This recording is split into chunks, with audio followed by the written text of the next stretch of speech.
Hello viewers, इस channel के नए वीडियोस के लिए सब्सक्राइब करें और बेल आइकन दबाएं। स्वागत है आपका आपके अपने चैनल सुरीले गीत संगीत में।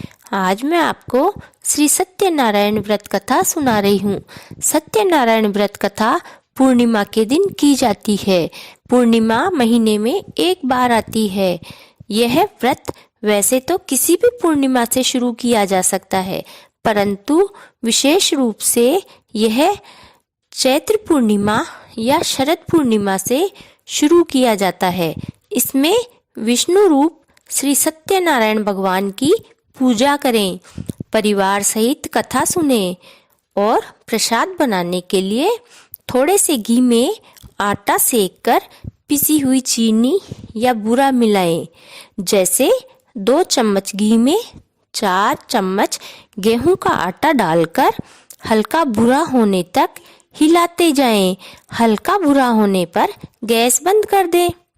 थोड़ी देर बाद उसमें 4 चम्मच पिसी हुई चीनी डाल दें। हो गया प्रसाद, यानी पंजीरी। इसे पंजीरी भी कहा जाता है। अब पंचामृत बनाने के लिए थोड़ा सा दूध, हो सके तो गाय का दूध, और नहीं मिले तो कोई भी दूध, दही, शहद, चीनी व घी, इन 5 चीजों को एक कटोरी में थोड़ा थोड़ा डालकर पंचामृत बना लें। व 2 केले काटकर प्रसाद में रख लें और गणेश जी भी रख लें। प्रसाद में तुलसा जी डालें तथा विधि विधान से भगवान की पूजा करके फूल माला चढ़ाएं, प्रसाद चढ़ाएं व ध्यान पूर्वक कथा करें। अब मैं आपको कथा सुनाती हूँ। बोलो श्री सत्यनारायण भगवान की जय। अब मैं कथा प्रारंभ करती हूँ। एक समय नैमिषारण्य तीर्थ में शौनकादिक 88,000 ऋषियों ने श्री सूत जी से पूछा, हे प्रभु, इस कलयुग में वेद विद्या रहित मनुष्यों को प्रभु भक्ति किस प्रकार मिलेगी तथा उनका उद्धार कैसे हो? हे मुनिश्रेष्ठ, कोई ऐसा व्रत कहिए जिसमें थोड़े समय में पुण्य प्राप्त होवे तथा मनोवांछित फल मिले। वह कथा सुनने की हमारी इच्छा है।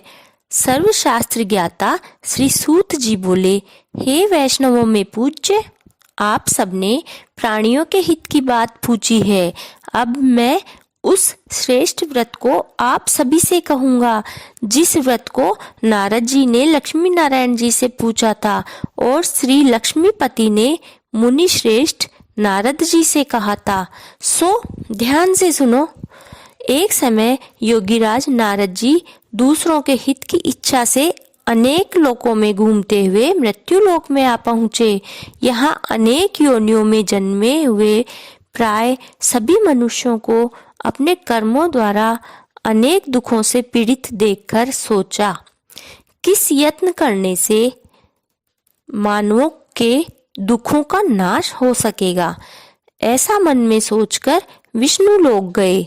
वहाँ श्वेत वर्ण और 4 भुजाओं वाले देवों के ईश नारायण का, जिनके हाथों में शंख, चक्र, गदा और पद्म थे तथा वरमाला पहने हुए थे, देखकर स्तुति करने लगे।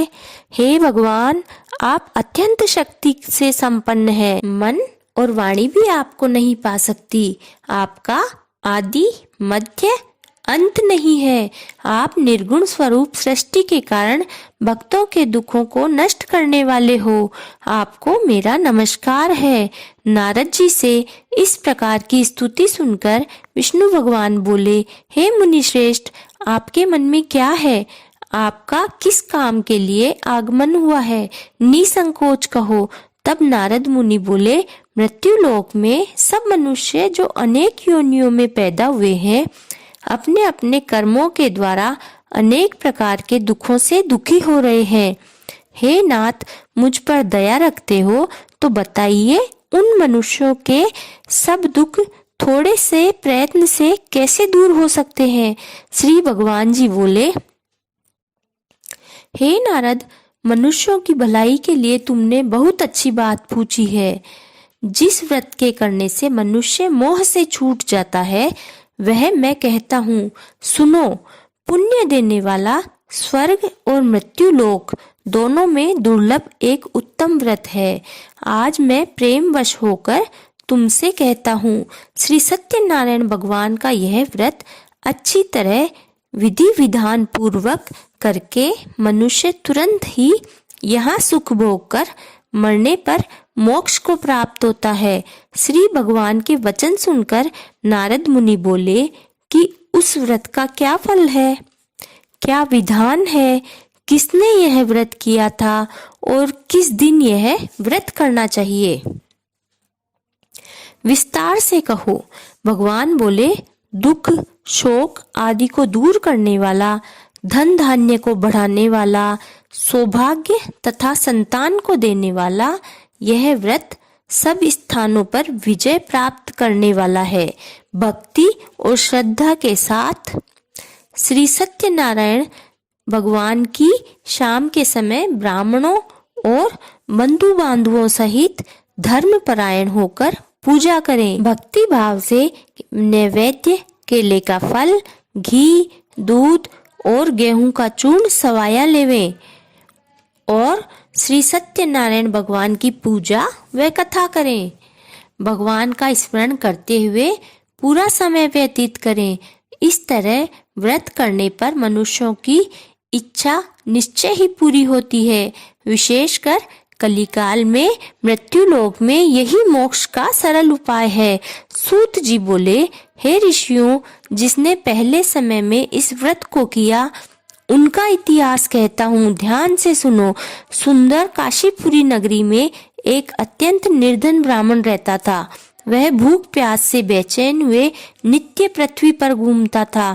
ब्राह्मणों से प्रेम करने वाले भगवान ने ब्राह्मण का रूप धारण कर उसके पास जाकर आदर के साथ पूछा, हे विप्र, नित्य दुखी हुआ पृथ्वी पर क्यों घूमता है?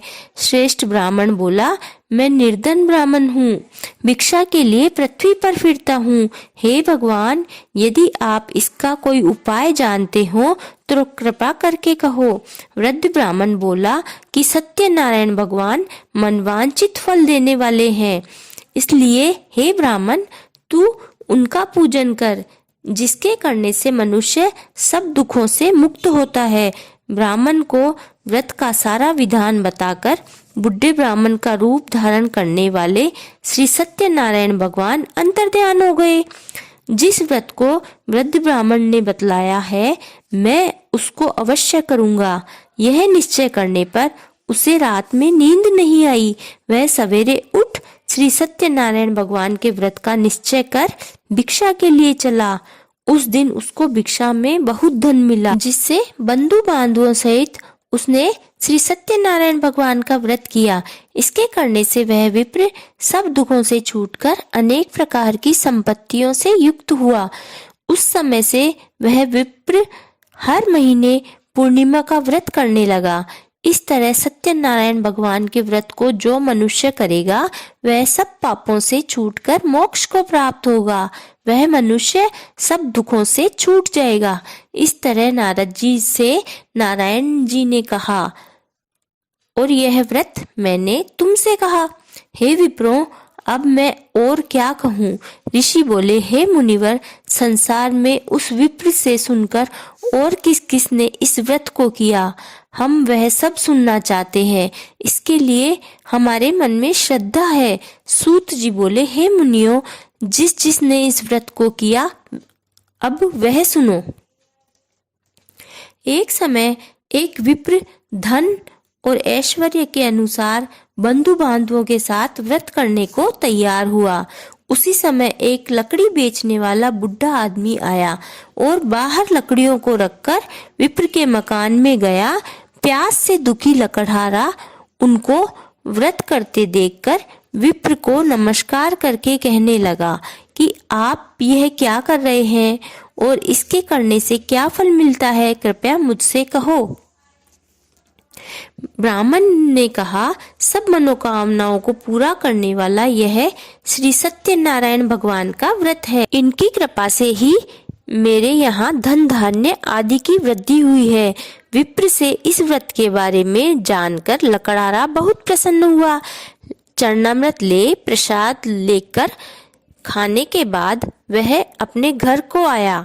लकड़हारे ने संकल्प किया कि आज गांव में लकड़ी बेचने से जो धन मिलेगा उसी से मैं श्री सत्यनारायण भगवान का उत्तम व्रत करूंगा। यह मन में विचार कर वह बूढ़ा आदमी लकड़ियां अपने सिर पर रखकर जिस नगर में धनवान लोग रह रहे थे वह ऐसे सुंदर नगर में गया। उस रोज वहां पर उसे उन लकड़ियों का दाम पहले दिनों से चौगुना मिला।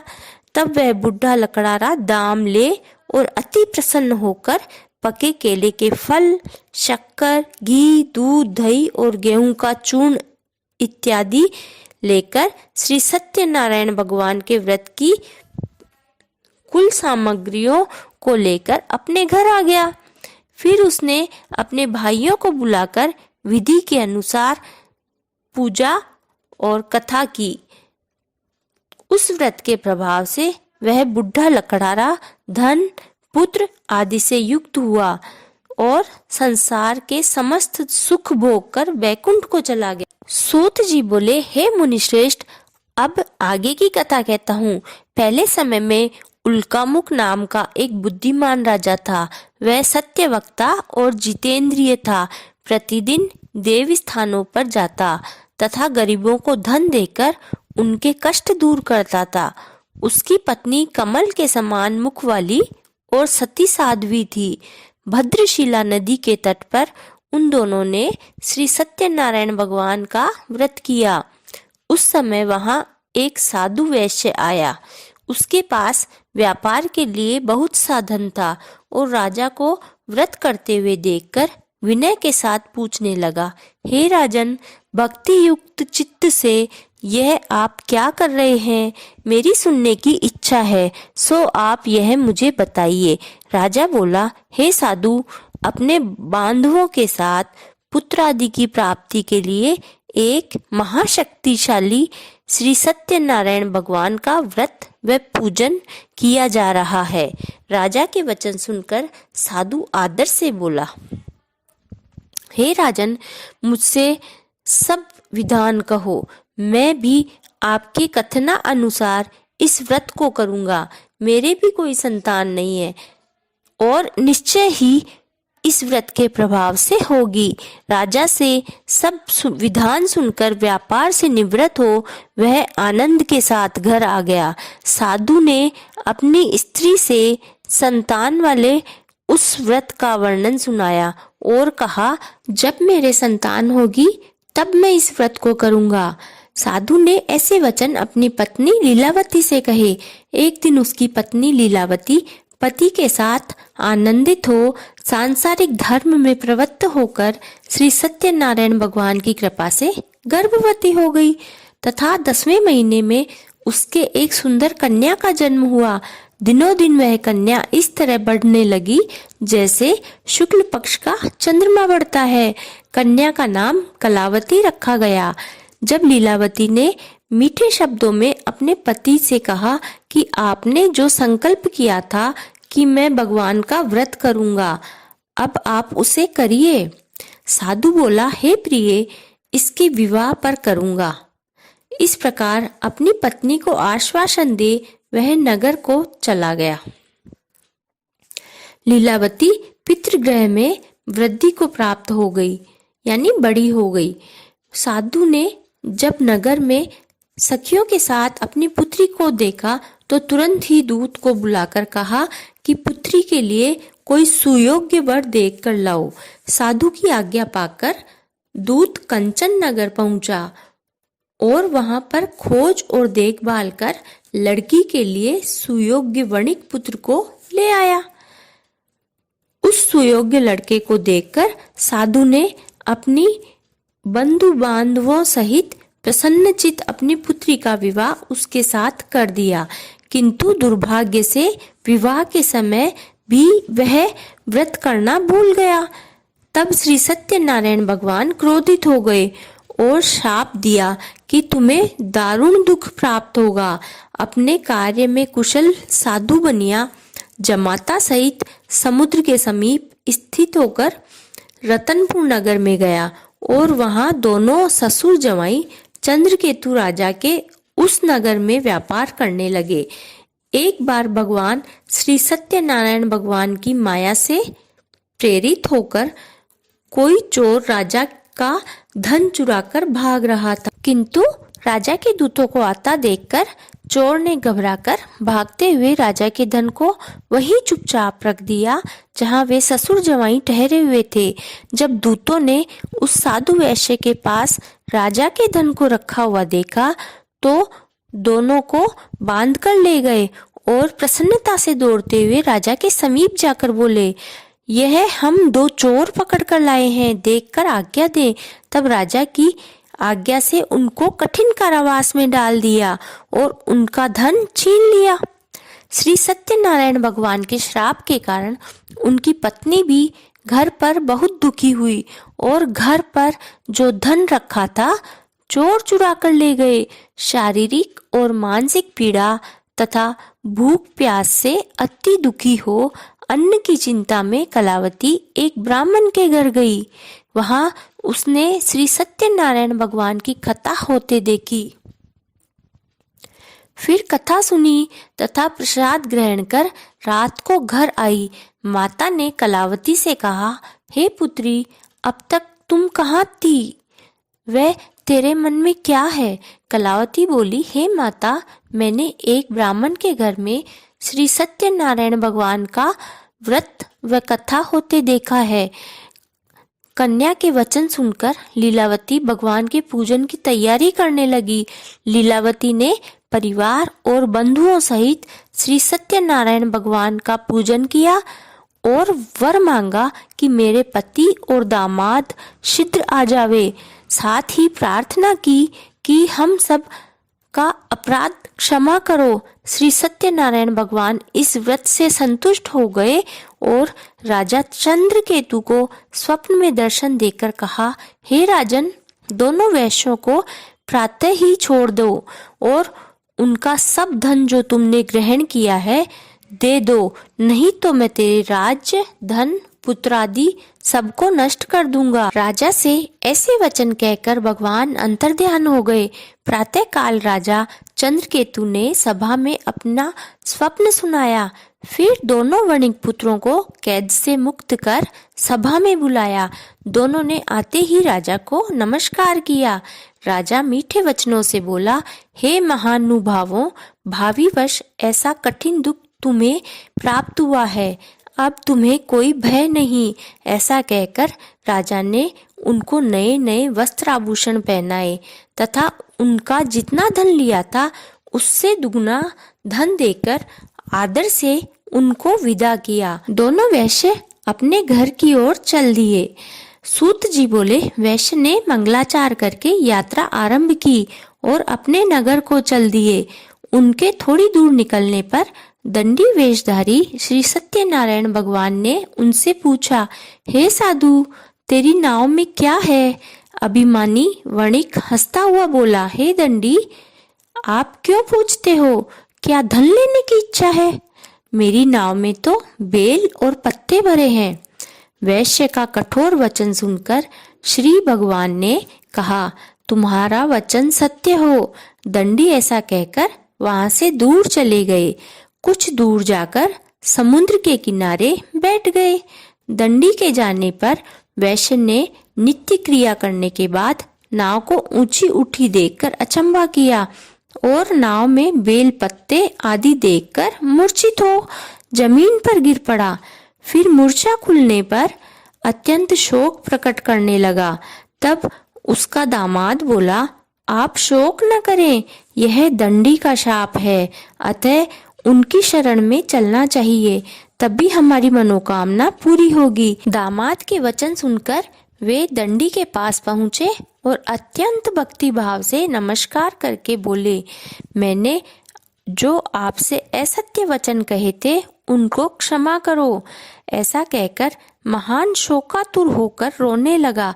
तब दंडी भगवान बोले, हे वणिक पुत्र, मेरी आज्ञा से बार बार तुम्हें दुख प्राप्त हुआ है, तू मेरी पूजा से विमुख हुआ। साधु बोला, हे भगवान, आपकी माया से ब्रह्मा आदि देवता भी आपके रूप को नहीं जानते, तब मैं अज्ञानी कैसे जान सकता हूँ? आप प्रसन्न होइए, मैं सामर्थ्य के अनुसार आपकी पूजा करूँगा। मेरी रक्षा करो और पहले के समान नौका में धन भर दो। उसके भक्ति युक्त वचन सुनकर भगवान प्रसन्न हो उसकी इच्छा अनुसार वर देकर अंतर्ध्यान हो गए। तब उन्होंने नाव पर आकर देखा कि नाव धन से परिपूर्ण है। फिर वह श्री सत्यनारायण भगवान का पूजन कर साथियों सहित अपने नगर को चला। जब अपने नगर के निकट पहुंचा तब दूत को भेजा। दूत ने साधु के घर जाकर उसकी स्त्री को नमस्कार कर कहा कि साधु अपने दामाद सहित इस नगर के समीप आ गए हैं। ऐसा वचन सुन साधु की स्त्री ने बड़े हर्ष के साथ श्री सत्यनारायण भगवान का पूजन कर पुत्री से कहा कि मैं अपने पति के दर्शन को जाती हूँ, तुम कार्य पूर्ण करके शीघ्र आना। माता के ऐसे वचन सुनकर कलावती प्रसाद छोड़कर जल्दी में पति के पास गई। प्रसाद की अवज्ञा के कारण श्री सत्यनारायण भगवान ने रुष्ट हो उसके पति को नाव सहित पानी में डुबो दिया। कलावती अपने पति को न देखकर रोती हुई जमीन पर गिर गई। इस तरह नौका को डूबा हुआ तथा कन्या को रोता हुआ देख साधु बहुत दुखी हुआ और बोला, हे प्रभु, मुझसे या मेरे परिवार से जो भूल हुई उसे क्षमा करो। उसके दीन वचन सुनकर श्री सत्यनारायण भगवान प्रसन्न हो गए और आकाशवाणी हुई, हे साधु, तेरी कन्या मेरे प्रसाद को छोड़कर आई है, इसलिए उसका पति अदृश्य हुआ है। यदि वह घर जाकर प्रसाद खाकर लौटे तो इसे पति अवश्य मिलेगा। ऐसी आकाशवाणी सुनकर कलावती ने घर पहुंचकर प्रसाद खाया और भगवान को प्रणाम किया। फिर आकर पति के दर्शन किए। तत्पश्चात साधु ने बंधु बांधवों सहित श्री सत्यनारायण भगवान का विधि पूर्वक पूजन किया। इस लोक में सुख भोग कर अंत में स्वर्ग को प्राप्त हुआ। सूत जी बोले, हे ऋषियों, मैं और भी कथा कहता हूँ, सुनो। प्रजापालन में लीन तुंगध्वज नाम का एक राजा था। उसने भी भगवान का प्रसाद त्याग कर बहुत दुख पाया। एक समय वन में जाकर वन्य पशुओं को मारकर बड़ के पेड़ के नीचे आया। वहां उसने ग्वालों को भक्ति भाव से बंधु बांधवों सहित श्री सत्यनारायण जी की पूजन करते देखा। राजा देखकर भी अभिमानवश वहां नहीं गया और न ही नमस्कार किया। जब ग्वालों ने श्री भगवान का प्रसाद उसके सामने रखा तो वह प्रसाद त्याग कर अपनी नगरी को चला गया। वहां उसने अपना सब कुछ नष्ट पाया तो वह जान गया कि यह सब भगवान ने किया है। तब वह विश्वास कर ग्वालों के समीप गया और विधि पूर्वक पूजन कर प्रसाद खाया तो श्री सत्यनारायण भगवान की कृपा से सब कुछ पहले जैसा हो गया। फिर दीर्घ काल तक सुख भोग कर मरने पर स्वर्गलोक गया। जो मनुष्य इस परम दुर्लभ व्रत को करेगा, भगवान की कृपा से उसे धन धान्य की प्राप्ति होगी। निर्धन धनी और बंदी बंधन से मुक्त होकर निर्भय हो जाता है। संतानहीनों को संतान प्राप्त होती है तथा सब मनोरथ पूर्ण होकर अंत में बैकुंठ धाम को जाता है। जिन्होंने पहले इस व्रत को किया, अब उनके दूसरे जन्म की कथा कहता हूँ। वृद्ध शतानंद ब्राह्मण ने सुदामा का जन्म लेकर मोक्ष को पाया। उल्कामुख नाम का राजा दशरथ होकर बैकुंठ को प्राप्त किया। साधु नाम के वैश्य ने मोर ध्वज बनकर अपने पुत्र को आरे से चीरकर मोक्ष को प्राप्त किया। महाराज तुंगध्वज ने स्वयंभू होकर भगवान में भक्ति युक्त हो कर्म कर मोक्ष को प्राप्त किया। बोलो श्री सत्यनारायण भगवान की जय। श्री सत्यनारायण भगवान जी की आरती। ओम जय लक्ष्मी रमणा स्वामी जय लक्ष्मी रमणा। सत्यनारायण स्वामी सत्यनारायण स्वामी जन पातक हरणा। ओम जय लक्ष्मी रमणा। रतन जड़ित सिंहासन अद्भुत छवि राजे स्वामी अद्भुत छवि राजे। नारद करत निरंतर नारद करत निरंतर घंटा धुनि बाजे। ओम जय लक्ष्मी रमणा। प्रगट भये कलि कारण द्विज को दर्श दियो स्वामी द्विज को दर्श दियो। बूढ़ो ब्राह्मण बन कर बूढ़ो ब्राह्मण बन कर कंचन महल किया। ओम जय लक्ष्मी रमणा। दुर्बल भील कराल इन पर कृपा करी स्वामी इन पर कृपा करी। चंद्रचूड़ एक राजा तीन की विपत्ति हरी। ओम जय लक्ष्मी रमणा। वैश्य मनोरथ पायो श्रद्धा तज दीनी स्वामी श्रद्धा तज दीनी। सो फल भोग्यो प्रभु जी सो फल भोग्यो प्रभु जी फिर स्तुति कीनी। ओम जय लक्ष्मी रमणा। भाव भक्ति के कारण चिन्ह चिन्ह रूप धर्यो स्वामी पल पल रूप धर्यो। श्रद्धा धारण कीनी श्रद्धा धारण कीनी तीन को काज सर्यो। ओम जय लक्ष्मी रमणा। ग्वाल बाल संग राजा वन में भक्ति करी स्वामी वन में भक्ति करी। मन वांछित फल दीन्या मन इच्छा फल दीन्या दीन दयालु हरि। ओम जय लक्ष्मी रमणा। चढ़त प्रसाद सवायो कदली फल मेवा स्वामी कदली फल मेवा।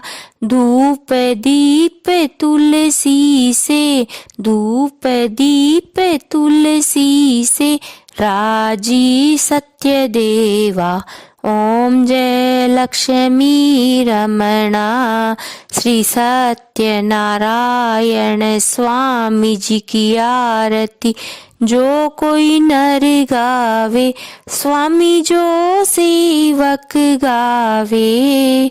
कहते शिवानंद स्वामी कहते भोलानंद स्वामी मन वांछित फल पावे। ओम जय लक्ष्मी रमणा। ओम जय लक्ष्मी रमणा। स्वामी जय लक्ष्मी रमणा। सत्यनारायण